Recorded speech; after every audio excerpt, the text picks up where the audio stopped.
ден и добре дојдовте во првата емисија на Зебра во нашата нова сезона.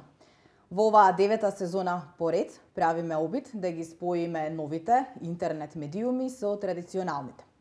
Така секоја среда овој состав на Зебра, јас, Ели Пешева, Маја Боталевска, Игор Ивковиќ и Александар Саздовски, ќе отвораме темата на неделата, ќе дискутираме за неа, а во петок, секој петок во 14 часот ја продолжуваме дебатата со нашите гости, со нив ќе аргументираме и ќе дебатираме на најмалку два, а можеби и повеќе аспекти од секој проблем кој што ќе го отвораме. За телевизиските гледачи предвидено е сублимирано издание на телевизија Алфа, како и досега во терминот во 16 часот и 45 минути секоја сабота. Има ли корист од политички неопределените во партиски поделено општество како нашето? Тоа е темата што деновиве ја разгори јавната дебата, ја испровоцира интелектуалната јавност и ги изиритира неопределените. Тоа е тема на која што ние исто така имаме спротивставени мислења и со жарчињата на таа јавна полемика ќе ја запалиме првата дебата од новото студио на Зебра. Но пред да ги поканам колегите Ели и Игор, кои што имаат сосема спротивен став на темата од оној мојот и на Александар, би сакала да ве поканам и вас, сите кои што не следите во живо на Зебра онлайн МК, да се приклучите со вашите коментари. Тоа можете да го направите преку профилот на Твитер. Нашиот профил е Зебра МК, хаштази за денеска се Зебра МК и неутралност. Но исто така можете да коментирате слободно и на нашиот пејдж на Зебра.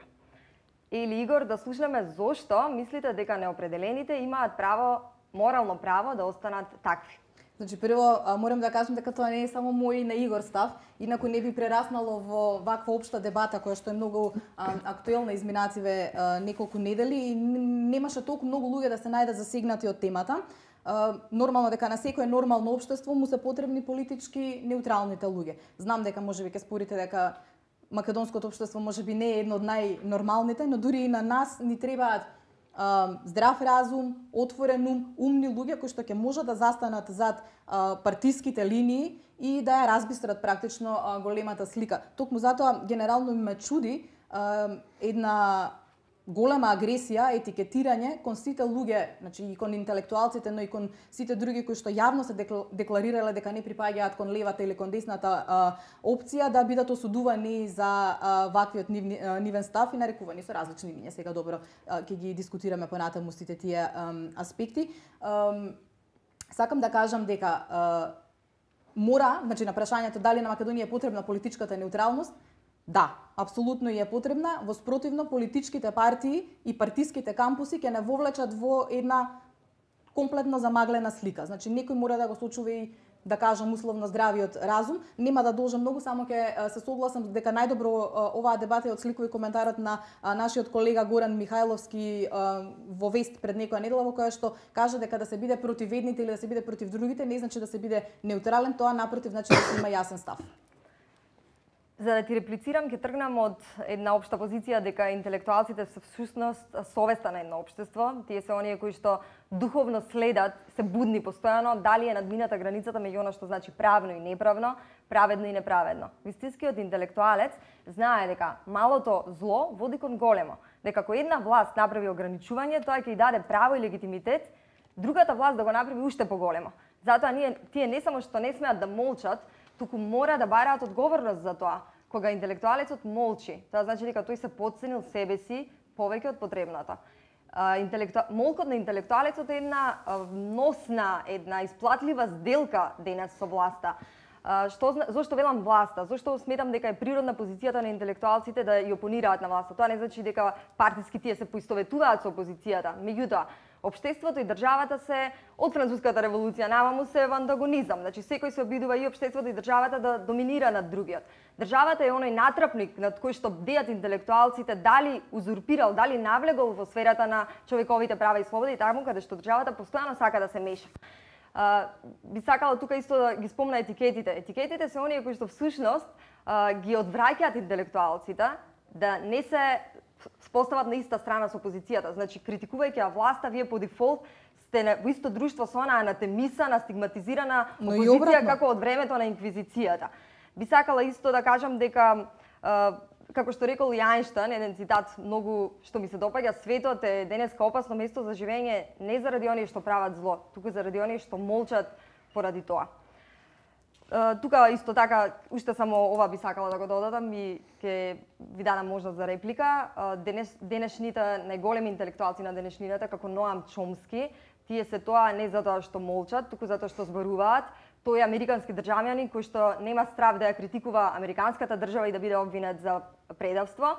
Тој е исто така евреин кој што нема страв да ја критикува израелската држава и при тоа да биде обвинет за предавство, затоа што неговиот морал и неговиот дух е на мощно високо ниво и тој став ме импресионира мене. Така, значи само ќе реплицирам во неколку твои тези кои што ги наметнав дека пред се не се сложувам дека македонските интелектуалци молчат. Напротив, секој од нив излегува јавно и си го кажува својот став. Да се има став кој што е различен од опозицијата или од власта, не значи дека се молчи. Значи, македонските интелектуалци во последниве денови со актуелните случувања кои што ги имаме во нашето политичко поднебје сега, актуелни со последните настани од 24 декември, ги мислам дека дури се позачестија со своите ставови и тоа мене ме импресионира и сум среќен што ги има тие што се независни, односно што не завземаат никаква партиска определеност. Ни кон СДСМ, ни кон ВМРО ДПМН едноставно гледаат разумски, она што го кажа Јели во незиното воведно излагање. Ме иритира фактот што кога се повикуваат интелектуалците да кажат нешто, кога во некој од колумните неодамна кога прочитав ми изиритира една реченица: остануваш ли дома со мнозинството си? Мислам дека не може да ги етикетираме луѓето кои што завземаат на недефиниран став по општествените и политичките околности сега актуелни кај нас во Македонија, ако јас како интелектуалец, бидејќи се сметам како интелектуалец, не завземам страна, не значи дека немам свој став. Ти имплицираш дека опозицијата е мнозинство? Не, апсолутно не е туку. Јас само си кажувам дека не може да ги етикетираме луѓето и да им кажеме дека тоа што не заземаат страна дека молчат. Напротив, ги имаме насекаде колумните кои што ги читаме деновиве се повеќе од актуелни. Така да и не мислам дека секогаш интелектуалецот е оној кој што и помага на политиката, на политичарите, на партиите во нивните програми како ерудити за да создадат нешто корисно за општеството. И не мислам дека држи тезата кога викаме дека интелектуалецот треба да биде секогаш опозицијски настроен и да критикува власта. Напротив, тој може и да не биде критички настроен кон власта, но не треба да биде ни поддржувач на опозицијата, туку разумски и свесно да му кажува на граѓанинот како треба да оди понатаму во неговото живење во општеството во кое што му се нуди. За почеток само толку би ги изнела од наша страна. Само пред да каже само Саздо да му дадам збор, сакам само да мала една корекција дека не е опозицијата мнозинство, напротив, неутралните и политички неопределените се мнозинство, не само кај нас, секаде во светот. Так. Значи, ако аналогно на тоа, ќе се надоврзам на тоа што спомнувате дека неутралноста е символ за здрав разум, така? Вие тоа го тврдите. Така е. Да. Значи, неутралноста е символ за здрав разум. Слобода за да можеш отворено и самостојно да проценуваш активности на едните или на другите. Отсликување на здрав разум, така? Да. И може да се каже вид објективност кон целата ситуација, така? Да. Значи, прво, дискусијата околу неутралноста се разви по повод случувањата во собранието. Значи, од кое што власта исфрли народни избраници за кои што гласаат 400.000 луѓе. Прашањето е тука, здравиот разум тоа го оправдува? Првото. Имам уште два случаи. Протестот, односно убиството на Мартин Нешковски и граѓанска иницијатива Аман. Неутралните често ги користат етикетите као оправдување дека како алиби. Тоа е уствари да оправдувањето им поради тоа не се вклучуваат во било која акција или не заземат политички став. Во првиот случај со Мартин Нешковски протестите беа етикетирани како проопозицијски, односно организирани од опозицијата, а потоа судот донесе пресуда во која што имаше за убиство. Во вториот случај со Аман, граѓанска иницијатива, на крајот поддржана од СДСМ, и сега испаѓа дека и во двата случаи неутралните пред себе си се оправдуваат дека нема да се вклучат само за тоа што некој би можел во некоја ситуација да ги етикетира. Каде е тука здравиот разум? Во првиот случај се работи за убиство на тинеџер, а во вториот случај се работи за паричниците на сите нас. Да, за сметки. Затоа, значи прашањето е, ако не сакате да водам до заклучок, прашањето е каде е тука здравиот разум. А во однос на објективноста, неутралноста точно не е за земање страна, ама ако е за земање став, неутралецот ќе ги измери најобјективните аргументи и во одреден случај ќе заземе одреден став. Но ќе зазема став таму кај што се чувствувам засегната. Не значи збориме ако по правило си неутралец, значи ако тоа е твојата животна филозофија и објективен и со здрав разум, ќе ги измериш аргументите и во конкретниот случај ќе реагираш. Ако некој мене ми каже дека за овие 3 случаи здрав разум е да не се реагира и да си неутрален, во ред. Јас не го спорам тоа, меѓутоа јас не се согласувам со таа ситуација. Во тој контекст да ја најавиме и Тамара Атанасовска, која што е студент и компјутерски програмер, меѓутоа мощно активна на интернет и као граѓански активист, но и на Твитер заедницата има и свој блог.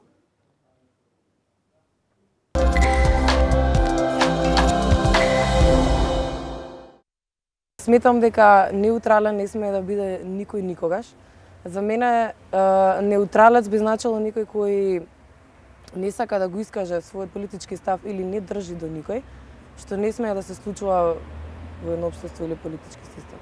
Етикетирањето како такво го користи и власта и опозицијата и во сите држави, не е тоа само кај нас. Тоа е еден од начините што го бутка општеството кон деполитизација. Стравот од етикети, тој има дел од стратегијата покрај тоа што не бомбардираат со секакви глупости и забава и тоа што не етикетираат и не стигматизираат. Значи, никогаш не сме да. Треба да сме над тоа, како граѓани. Они се трудат да не деполитизираат, не вклучуваат, ние немаме партиципативна демократија кај што гледаме дека ние како граѓани придонесуваме за било каков процес во ова општество да се случува. Ние сме турнати на страна, единствено ни го посочуваат тој пат Светка, ВМРО или СДСМ или било која како сакате наречете ги тие партии, кои мораме нив да ги следиме за да стигнеме до негде. Или со оној цело време што го зборат по медиуми, еве ви, тие се демократски и фер избрани избори, нема што другиве да се бунат. Тоа е најштетното нешто што може цело време да се појавува, цело време го има и по сите во моментов позицијски медиуми. А верувам дека опозицијата ви го правила истото кога на власт. Значи, не става начинот дека самото тоа што сме гласале, ние повеќе немаше да учествуваме во ова општество.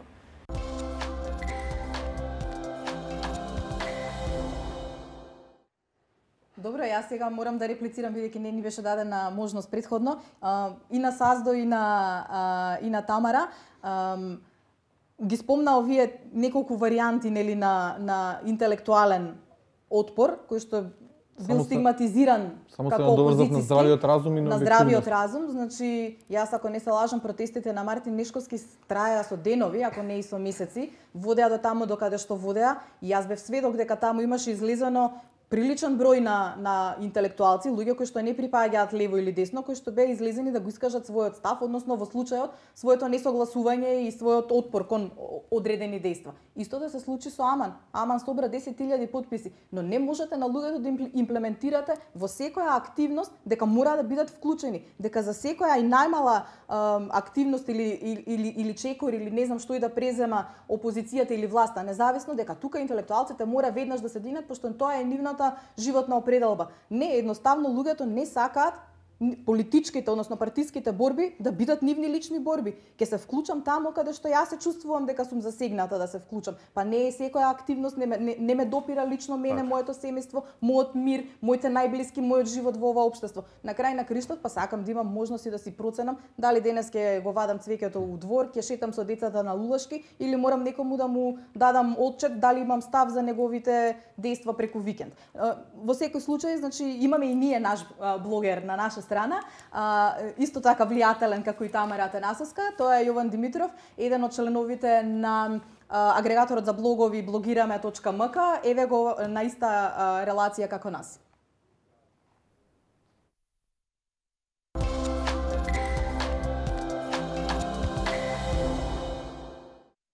Должноста на интелектуалецот е секогаш да има нели отворен ум. Сега можеби е малку она што се вика претенциозно да се нарекувам себе си интелектуалец, нели? Меѓутоа сакам да сум таков, сакам да сум со отворен ум, со европски перспективи, сакам да ме убедат и едните, да ме убедат и другите, затоа што и едните се некогаш во право и другите се некогаш грешат или и обратно. Искрено тоа што го нарековте засегнато со целата таа ситуација сигурно не може да замислиш нели на 24 декември што се случија прилично лоши работи по кои што не би сакал да говорам со моите пријатели надвор од моја држава. на вистина баш не тера да ги ставиме баш онака таа маска и да речеш на вистина ме засрамивте. И на тој начин се трудам да држам таа некоја неутралност, да не речам баш ни дојде преку глава и ме засрамија. Во тој правец веројатно оди. Сега оди пак од друга страна, нели едните тврдат доколку си неутрален, значи го поддржуваш статус квото во државата, па тоа па автоматски нели на некој начин пак те етикетира дека си ВМРО-вец, меѓутоа на вистина се збоктисани едните и другите, на мене барем. И мора да се коригираат и да почнат да комуницираат, ме радува дека конечно почна и нека оди во тој правец, затоа што и Европа, и НАТО, и САД, и секој некој кој што кажува е во да не се решават во институционално работите, со седнување, со диалог, нема работа која што не може да се испреговара и да се договори.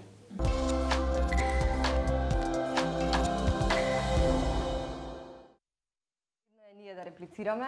Вадењето цвеќиња не е во описот на она што го прават интелектуалците, додека будно го наблюдуваат дали некој ја узурпира слободата. Право интелектуалците да имаме цвеќиња на балкон. Многу сновости.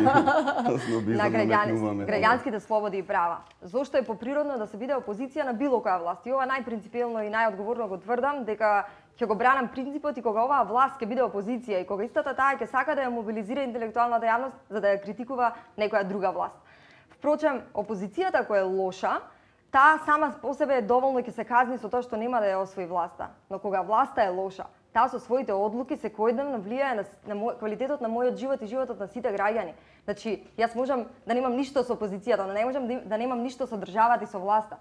Затоа затоа интелектуалците бдеат над она што значи граѓански права и слободи. Неколку пати го потенцирав тоа. Велите дека слободно можело да се коментира. Може ли да се критикува, а да не се биде прогласен за предавник и со расоидвова? Нормално дека може. Да не може. Нормално дека може. Па не значи дека треба да имате изјава снимена за телевизија или да сте на насловна страница на некој од дневните весници за вие да го искажете својот став. Во 21 век толку многу можности имате да го искажете својот став и луѓето тоа го прават. Единствено само во автократски режими, овде само сакав да кажам дека интернет медиумите раѓаат сосема една нова класа, да кажам, на opinion makeri. Значи, луѓето немаат веќе потреба да бидат само на телевизија за да бидат влијателни. Па вашиот став како интелектуалец на милион начини можете да го искажете. Тоа е точно, ама и тоа го прават едно луѓето. сувопарно прашање, мислам, цвеќињава и други детали делуваат како за Скандинавија да збориме. Колку реално има тежина, да речеме, интернетот во формирање на македонското јавно мислење во овој момент? Зошто мислиш дека нема? Во споредба, значи во споредба со телевизијата. Не можеме да извадиме, не можеме да извадиме статистика, меѓутоа луѓето на интернет можат да дискутираат. Еве ние сме пример дека луѓето на интернет ќе дискутираат. Значи може да се за разлика од телевизиите кои што точно да дискутираат, меѓутоа прашање е колку тоа ќе го смени неутралното мислење или ќе создаде нови политички активисти во споредба со тоа како би го направило ако е на телевизија, кажа. А зошто сакав да те прашам, зошто на пример не веруваш дека на вистина некој не сака да се занимава со политика, сака да се занимава со вадењето на цвеќињата или со прошетката на куќето? Тоа воопшто не е спорно. Тоа е многу нормално нешто. Точно. Значи ние како битија сме и социјални и политички определени во контекстот во кој што живееме, но не секој во современото живење, особено не во демократско развиено општество како нашето кое што има тенденција да биде уште подобро, верувам, не е автократско затоа што овде имаме и право и слобода на говор. Значи, некој не сака воопшто да се занимава со политика. Верувам дека голем број од уметниците кои што се врвни интелектуалци има меѓу нив и дека не сака да завземат никаква страна, ниту пак да искажат одреден став за политиката. Тоа е легитимно право. Легитимно е, меѓутоа проблемот е што проблемот е што тоа во моментов во Македонија и особено последниве неколку години е вештачки. Значи тоа се понудува како единствениот избор за таа бројка на неопределен за секогаш да остане иста. Во моментот кога ќе му загусти на тој неопределениот ќе се определи за некаква. Во моментот на пример кога ја правиме сега ќе се вратиме на здравиот разум. Веројатно му одговара на тоа. Па еве сега се вратиме на здравиот разум. Ние тука не зборуваме дали имаат права, уставот го гарантира тоа. Ние зборуваме за користа. Кога ти ја критикуваш власта, таа може да се во една само рефлексија да се коригира, да речи да грешам, во ред не грешам. Меѓутоа кога молчиш, ти само му даваш легитимитет на статус кво. Тоа значи по правило дека ако ја свати вашата теза, значи интелектуалците треба да ја бранат опозицијата и за секоја активност на власта они треба да реагираат. Значи, Па побого тогаш критикувањето на значи цела една не е фила на точно, луѓе, не е треба точно. да Значи, критичари на опозиција, власта односно да бидат. интелектуалците треба да бидат совесни на демократијата и да ја критикуваат во секој момент власта, дури во случај да се согласуваат со опозицијата на таа тема. Дури да Ова е се Значи, малку дури да се- психоделично, сега да Зашто се е согласуваме, психоделично? ама да ја А критикуваме што- затоа што опозицијата така ни вика. Не, Ако значи јас критикувам власта, не значи по дефолт дека сум опозиција. Тоа не што ти значи се дека сум согласуваш со член на опозицијата, не или- треба Ама ако да се е согласуваш средство. со власта, Може зошто да не да се ама ако се согласувам. согласуваш со власта кој што вика Сасо, зошто би ја критикувала тогаш по секоја цена? Значи, Само за да бидеш опозиционерски. Или само да се критикува само заради критика, да се постави некаков критички Стравот, значи тон на во целото. критиката да бидам сврстена во исто друштво со опозицијата, истата таа стигматизирана, не сме како интелектуалец да ме одврати, да ја критикувам и гласно Маја, да го за каков кажам. страв зборуваме? Она што го мислам за Значи, власта. но и обратно важи, значи не сакам да ме идентификуваат ниту со власта, ниту со опозицијата. Сакам да ме идентификуваат со моето име, презиме, со тоа што сум го направила во животот и дали Боже мој имам некакво влијание во ова општество. И во Доколку имам истомисленици, можеме да смениме нешто. И во Доколку крајна сакам линија- и се чувствуваме засегнати. Во спротивно, на вистина не гледам причина зашто би реагирале на секоја дневно политичка И во активност. крајна линија некои од интелектуалците можеби воопшто не гледа проблеми во тие случувања кои што ние за ние зборуваме и не сака да се го каже. И немањето став е исто природен и легитимен чин, така да немаш шо потреба тука да се заземе страна или повели, да. Мислам дека тука треба да ја завршиме оваа емисија. Ние Меѓутоа, можеме да никако и продолжиме. дебатата, таа Така. продолжува на социјалните медиуми, продолжува и во петок. Во петок продолжува, значи со нашите гости, исто така во 14 часот, во истото ова наше ново и убаво студио на Зебра. Ги очекуваме нашите гости, ја продолжуваме дебатата, ги очекуваме и вашите реакции. Ви благодариме што бевте со нас и ви благодариме за целата поддршка што ни ја искажавте во изминативе неколку денови преку социјалните медиуми.